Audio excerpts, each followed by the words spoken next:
মাত্র ১১৫ টাকায় কেনা দুটি গাড়ল থেকে এখন কোটিপতি বনে গেছেন চুয়াডাঙ্গার ট্যাংরা। একসময় যে ট্যাংরা দিনে মাত্র ৩ টাকা মজুরিতে কাজ করতেন, আজ মাসে তার আয় ৩ থেকে ৩.৫ লাখ টাকা। গাড়ল বিক্রির টাকা দিয়ে করেছেন দ্বিতল বাড়ি, সম্পদ করেছেন অন্তত কোটি টাকার। এছাড়াও তার রয়েছে প্রায় ৬০০ গাড়ল ছাগলের খামার। এমনকি তার আয়ের ৩ ভাগের ১ ভাগ টাকা তিনি দান করেন মসজিদ মাদ্রাসায়। এক কথায় আল্লাহ পাকের কাছে যা চাওয়া পাওয়া তার থেকে আল্লাহ আমাকে হাজার হাজার বেশি দিয়েছে। আমি কোথায় ছিলাম আর কোথায় এসেছি। নাহিরুল ইসলাম ট্যাংরার জীবন অনেকটা সিনেমার গল্পের মতো। ৫ ভাই ও ৪ বোনের ভেতরে বড় ট্যাংরার মা মারা যান ছোটবেলাতেই। বাবা আরেকটি বিয়ে করে অন্যত্র সংসার পাতলে ছোট ভাই বোনকে নিয়ে অথৈ সাগরে পড়ে যান তিনি। পেট চালাতে শুরু করেন দিনমজুরি। সে সময় মজুরি বাবদ দিনে পেতেন মাত্র ৩ টাকা। এই ৩ টাকা দিয়ে সংসার চালিয়ে যা থাকতো তা দিয়ে দুটি গাড়ল কেনেন মাত্র ১১৫ টাকায়। এরপর ধীরে ধীরে বাড়তে থাকে তার গাড়লের পাল। একসময় তিনি প্রতিষ্ঠা করেন গাড়লের খামার। ১১৫ টাকায় দুটা গাড়ল কিনে আমার যে ছোট ভাইটা আছে সেই যে ওইটা তখন স্কুলে যায় আর ছাগল ভেড়া কিন্তু চড়াই। 2 টাকার পাল বাড়া শুরু হয়ে গেল। ২৪টা ভেড়া কিনে ১২০০ টাকায়। ভারতের যে পাটা ছিল এ নিয়ে আমরা প্রোডাকশন চালালাম। চালে বাচ্চা হয়েছে হাই খরচ, উন্নত বেড়ে গেল। গাড়ল খোলা মাঠে চড়ে খেতে পছন্দ করে, তাই গাড়ল পালনে তেমন খরচ হয় না বলে জানান ট্যাংরা। শুধু গাড়ল নয়, পাশাপাশি ছাগল গরুর খামারও করেছেন তিনি। সব মিলিয়ে প্রতি বছর খরচ বাদে তার আয় হয় ৪০ থেকে ৫০ লাখ টাকা।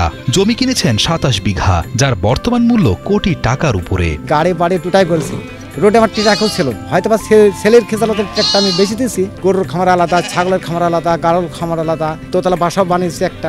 মেহেরপুরে ধরেন প্রতিষ্ঠানের জমি অনেক কিনেছি, আমার গ্রামে তো আছেই। তবে এত কিছুর পরেও নাহিরুল ইসলাম জীবনের সবচেয়ে বড় ধাক্কা খান ১৫ বছর আগে। তখন মোটরসাইকেল দুর্ঘটনায় মারা যান তার বড় ছেলে। এরপর থেকে তার আয়ের ৩ ভাগের ১ ভাগ বড় ছেলের কথা স্মরণ করে দান করে দেন মসজিদ মাদ্রাসায়। আমি বড় ছেলের অংশটা কখনো কোনো সময় আমি সংসার কাজে লাগাইনি। আমি এটা বিভিন্ন জায়গায় এতিমখানা থেকে শুরু করে মসজিদ, গরিবদের থেকে শুরু করে যতদূর পারে মানুষকে দিয়ে দিই। ট্যাংরার খামারে বর্তমানে কাজ করেন ৪ জন শ্রমিক। ট্যাংরার গাড়ল খামারে কাজ করে বেশ স্বচ্ছন্দে চলতে পারছেন তারা। ৪ বছর ধরে খামারে কাজ করে, আর ৭টার সময় আসে আর ৫টার সময় আমরা চলে যাই বাসায় পুষে দিই। আর খাবার টাবার এখান থেকে দেয়, আর ৪০০ টাকা করে প্রতিদিন হাজিরি, আর মাসে ১২,০০০ টাকা হয়। এতে আমাদের পেট ভালোই আল্লাহ চালিয়ে দেয়। গাড়ল মূলত আমাদের পরিচিত ভেড়ার একটি জাত। দেশের এ অঞ্চলে বেশি চারণভূমি থাকায় গাড়ল বা ভেড়া পালন সহজ হয়েছে বলে মনে করেন দামুড়হুদা উপজেলার ভারপ্রাপ্ত প্রাণী সম্পদ কর্মকর্তা ডাক্তার নাজমুল হাসান শাওন। এখানে গাড়লটা জনপ্রিয় হওয়ার কারণ হচ্ছে এখানে কিছু পার্সাল ল্যান্ড আছে যেটা অন্য উপজেলায় ঠিকঠাক পাওয়া যায় না। তো আমরা এই পার্সাল ল্যান্ডকে কাজে লাগিয়ে সাধারণত গাড়ল চাষটা লাভজনক হচ্ছে।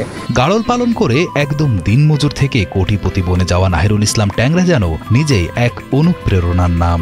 টাকার জন্য আর কোনো দরকার নেই আমার। বাকি তাদের যাতে কোনো একটা অচল মানুষ তাদের সুচাল করতে পারি সেই দোয়াটুকুনের দরকার। তাদের যদি ভালো কাজ সে অবশ্যই আমাদের এটা দোয়া করবে, সেই দোয়াটুকুনের দরকার আমার।